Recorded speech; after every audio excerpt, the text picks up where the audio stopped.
नमस्कार, CSK news में आपका स्वागत है। तो दोस्तों, अफगानिस्तान में तख्ता पलट की तैयारी लगभग पूरी हो चुकी है और तख्ता पलट हम कह सकते हैं हो चुका है। अफगानिस्तान में सेना की पावर खत्म और अब तालिबान सत्ता में आ चुका है। लेकिन इस बीच तालिबान के सत्ता में आने के बाद अशरफ गनी जो कि अफगानिस्तान के राष्ट्रपति थे, उनकी पोल खुल चुकी है। हालांकि अशरफ गनी देश छोड़ चुके हैं, देश से जा चुके हैं, लेकिन सबसे बड़ी बात निकल के आ रही है, वहाँ के रक्षा मंत्रालय ने अशरफ गनी को एक तरीके से तालिबान का एजेंट बता दिया है और उन्होंने कहा है कि हमारे हाथ बांधे रहे। इस वजह से तालिबान ने कब्जा कर लिया है पूरे देश में। अब बड़ी अपडेट निकल के आ रही है, तनातनी सामने आ चुकी है और इस बीच कई खुलासे अशरफ गनी को लेकर हो रहे हैं। आखिर इतनी आसानी से तालिबान ने कैसे पूरे अफगानिस्तान पे कब्जा कर लिया है, ये सबसे बड़ा सवाल है। क्योंकि अमेरिकी राष्ट्रपति जब डोनाल्ड ट्रंप थे तो उन्होंने बातचीत की थी, उसके बाद जो बाइडेन भी आए, उसके बाद भी उन्होंने सेना को आंका था। यानी खुफिया जो रिपोर्ट थी अमेरिका की, उन्होंने ये माना था कि अफगानिस्तान में 3.5 से 4 लाख के करीब सैनिक हैं,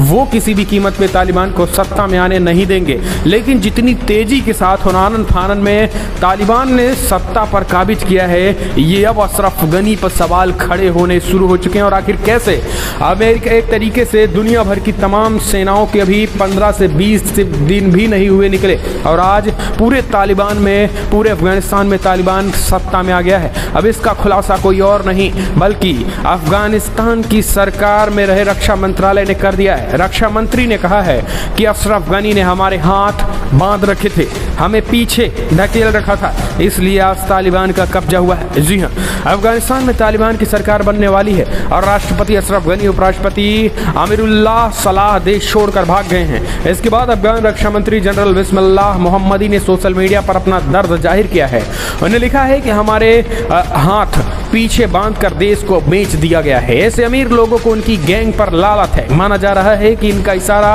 अशरफ गनी पर था। अशरफ गनी माना जा रहा है कि उसने तालिबानियों को सत्ता सौंपने में सबसे बड़ी मदद की है। सबसे बड़ा सवाल है कि जिसके हाथ में 3 लाख सैनिक हैं, आखिर वो कैसे 70 से 80 हजार तालिबानियों का मुकाबला कैसे नहीं कर सका, जबकि पूरी की पूरी वायुसेना अशरफ गनी के अंडर में थी, यानी तालिबान सरकार के अंडर में थी। वो अगर उनके आकाओं पे भी बमबारी करती तो तालिबान इतना पनप नहीं पाता।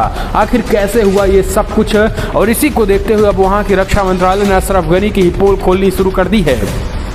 और इसके साथ ही हम आपको बताएंगे कि भारत से, अफगानिस्तान से भारत आए कुछ लोगों ने भी कैसे अशरफ गनी सरकार की दोगली नीति का खुलासा किया, वो भी हम आपको बताएंगे।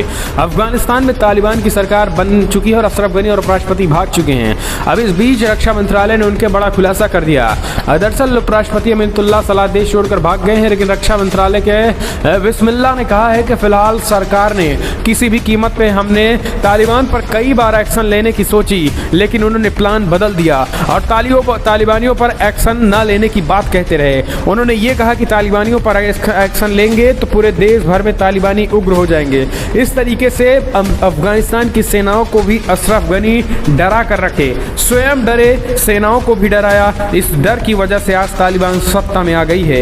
इस तरीके से उन्होंने अशरफ गनी पर हमला बोला। उन्होंने कहा एक तरीके से तालिबानियों के हाथों में अशरफ गनी ने अफगानिस्तान को बेच दिया और वो पूरी तरीके से तालिबान के एजेंट थे और उन्होंने ही अमेरिकी सेनाओं की वापसी में, एक तरीके से जो बड़ा खुलासा उन्होंने किया है कि अफगानिस्तान से अमेरिकी सैनिकों, नाटो सैनिकों की वापसी में भी अफगानिस्तान के राष्ट्रपति अशरफ गनी ने बड़ी भूमिका निभाई थी। उन्होंने कहा था कि अब खास करके अफगानिस्तान के सैनिक जो हैं वो तालिबानियों को मुंहतोड़ और करारा जवाब देंगे, किसी भी तरीके से दिक्कत लेने की ज़रूरत नहीं है। तो दोस्तों, अब ये भी खुलासा हो रहा है। तो कहीं ना कहीं जितनी तेज़ी के साथ तालिबान ने अफगानिस्तान में कब्जा किया है, अब खुलासा हो चुका है कि अशरफ गनी तालिबानी एजेंट निकला है। अशरफ गनी ही जिसने देश को बेच दिया है। और अब ये बड़ा खुलासा कहीं ना कहीं अपने आप में